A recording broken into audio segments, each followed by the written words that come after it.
Have you ever had the problem of feeling like you can't get away or you just can't find time for yourself? Let's talk about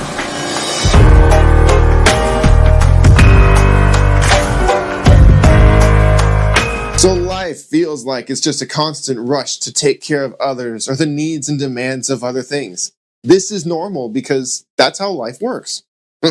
It's terrible to say, but that's how life works, unfortunately. But here's the thing, and I'm going to put a twist on it. I'm going to ask you a question before we get going today. Have you ever seen those bracelets that have the little WWJD on them? And if you grew up in a Christian setting, then you know without skipping a beat that it means, what would Jesus do? And people would go through these fads of wearing them all the time. Or they would wear them to camp, or they'd wear them to youth group. However they would choose to accessorize, they would wear those. But whatever the case may be, people wore them as like this Christian symbol. It was like the youth group version of wearing a cross before wearing a cross was like jewelry. And it was just a reminder to ask the question in every situation, what would Jesus do? What would Jesus do in my immediate circumstance, in the thing that I'm going through at this moment? Now, for me, I would like to propose that we take it a step further and make it more than just a case-by-case basis and make things more real by applying ourselves to the practice of living like Jesus, which actually sounds much harder than just what would Jesus do. But what I would like to do really quick is I want to give you a starting example of what living like Jesus looks like. We're going to be in Mark chapter 1.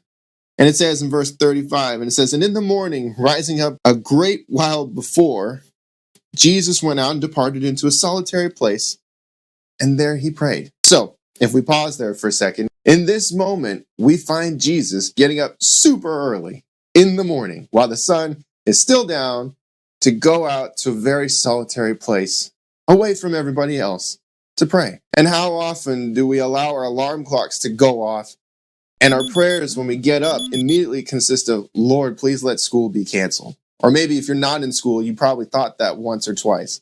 Or maybe you said, "Lord, please let the place where I work not exist today." Something like that.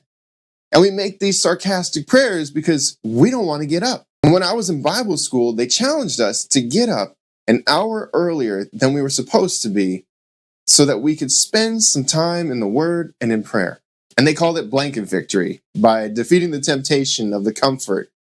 And it was tough. But it's also very rewarding when the first thing you do in your day is spend time with the Lord. But how many times do we find ourselves getting distracted immediately after we wake up with the news, social media, life, food, routine, all the things that come before spending time with God? And in this case, Jesus got up early and, according to the text, didn't talk to anybody, even risked stumbling around in the dark to get alone with God. Now, I included verses 36 and 37 here because this is how life is.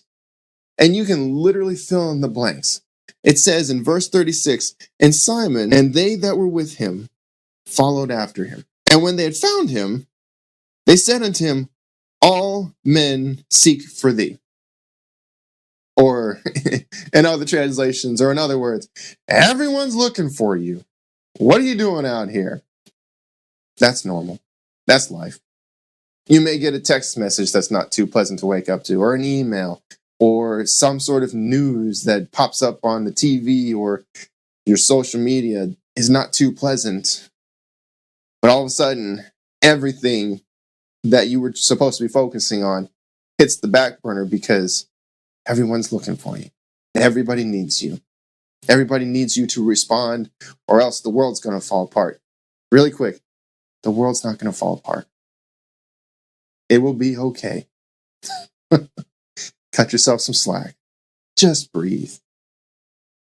Life will always be a constant distraction. There is always something to do and somebody that you have to meet with, or deadlines, or projects, you name it. But Jesus made it a priority to isolate himself enough, far away enough for people to have to go look for him, to make sure of two things. The first one is that he was alone and he could spend time with God. He was alone and he could spend time praying, contemplating, talking about what the day is going to look like, having just a holy moment.